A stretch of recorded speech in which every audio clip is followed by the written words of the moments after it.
Pasca terjadi erupsi pada Kamis dini hari, BPBD Karangasem membagikan ribuan masker kepada warga.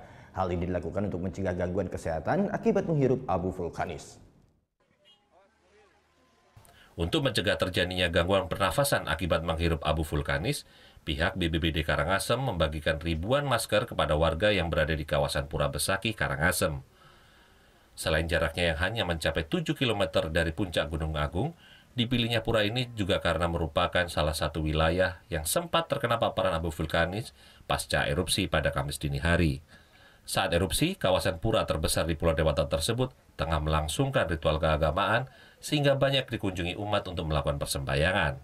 Tak hanya sekedar membagikan masker di sela-sela kegiatan, pihak BPBD juga memberikan pengarahan kepada warga terkait mitigasi bencana. Warga pun diimbau agar selalu waspada serta tetap menjalankan aktivitasnya seperti biasa selama berada di luar zona bahaya 4 km dari atas puncak kawah.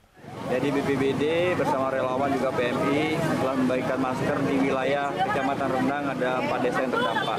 Jadi sampai saat ini dari pagi kurang lebih ada 7.000 masker yang sudah kita bagikan kepada masyarakat, juga kepada pemuda yang tampil ke Pura Besaki. Selain di kawasan Pura Besaki, pihak BPBD Karangasem juga telah membagikan ribuan masker kepada warga di 4 desa lainnya yang terkena dampak abu vulkanis. Kade Martana melaporkan untuk NET.